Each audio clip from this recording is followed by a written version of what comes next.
안녕하세요. 홍프로 스포츠입니다. 적중하신 가족방분들 모두 축하드립니다. 홍프로 가족방에서 모든 경기, 언오버 및 핸디캡, 최종 조합 공유해드리고 있습니다. 적중률 높은 홍프로 가족방은 고정 댓글에 있는 링크로 문의해 주시기 바랍니다.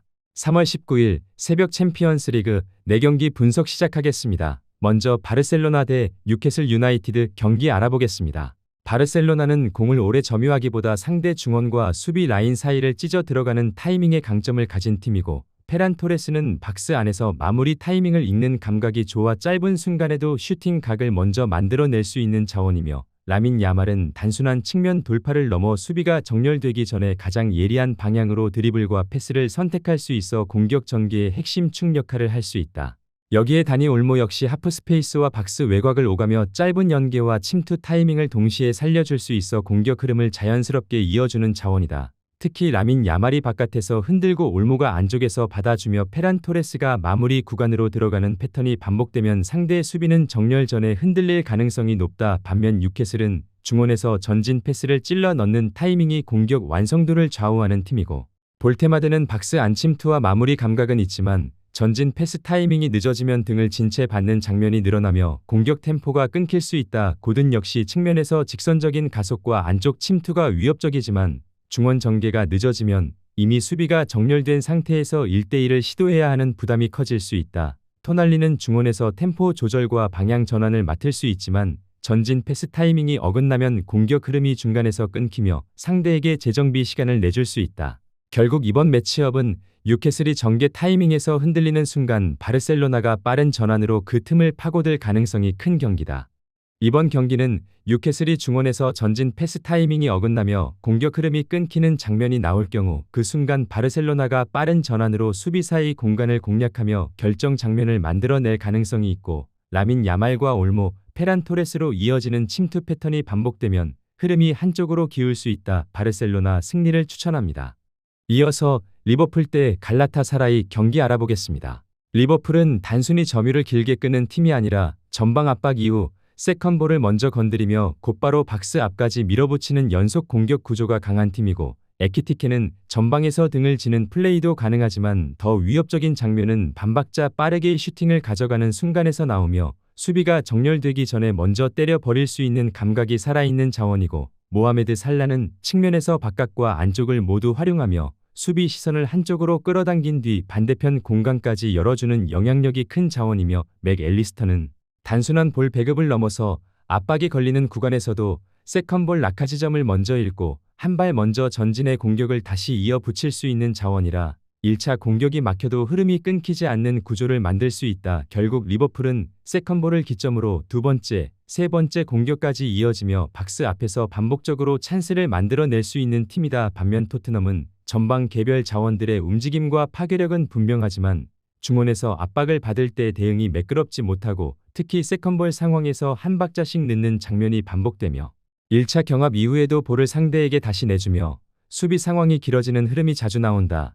이런 구조에서는 공격이 이어지기보다 끊기는 장면이 많아지고 다시 라인을 올리는 과정에서 공간까지 내줄 수 있어 위험 부담이 커질 수 있다. 결국 이번 매치업은 세컨볼 반응 속도와 압박 이후 전개 완성도에서 리버풀이 확실한 우위를 가져갈 가능성이 큰 경기다. 이번 경기는 토트넘이 중원에서 압박 대응과 세컨볼 처리에서 흔들리는 장면이 나올 경우 그 순간 리버풀이 연속 공격으로 몰아붙이며 짧은 시간 안에 여러 차례 결정 장면을 만들어낼 가능성이 있고, 살라가 수비 시선을 흔들고 에키티케가 박스 안에서 빠르게 마무리를 가져가는 흐름이 반복되면 전체 경기 흐름이 한쪽으로 기울 수 있다. 리버풀 승리를 추천합니다. 영상은 잘 보고 계신가요?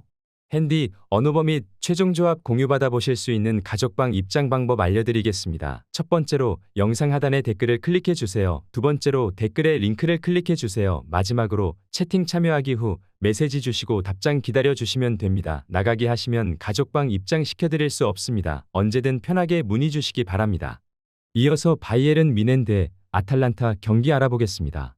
바이에른 뮌헨은 단순히 전방 개별 능력에 의존하는 팀이 아니라 상대가 한 발만 전진해도 그 뒤 공간을 곧바로 찢어낼 수 있는 구조를 가진 팀이고, 케인은 박스 앞 마무리만 하는 자원이 아니라 내려와 받아주고 다시 전방 침투 타이밍까지 열어주는 연계 능력이 뛰어난 자원이며 그나브리는 측면에서 폭을 넓게 쓰다가도 안으로 접고 들어오며 직접 슈팅 각을 만들 수 있고 수비 뒷공간이 열리는 순간 가장 빠르게 가속을 붙일 수 있는 자원이고 고레츠카는 중원에서 전진성과 경합 능력을 바탕으로 박스 앞 세컨볼 상황과 2차 침투에서 계속해서 상대를 압박할 수 있는 자원이라 한 번의 공격으로 끝나는 것이 아니라 두 번째, 세 번째 공격까지 이어지는 흐름을 만들 수 있다. 특히 케인이 내려오며 센터백을 끌어내고 그나브리가 그 뒷공간으로 침투하는 패턴이 반복되면 수비 라인은 간격 유지에서 크게 흔들릴 수밖에 없고 여기에 고레츠카까지 세컨볼을 장악하면 공격은 더 두껍게 이어질 수 있다. 반면 아탈란타는 공격적으로 나올 수밖에 없는 상황에서 전방 숫자를 늘리고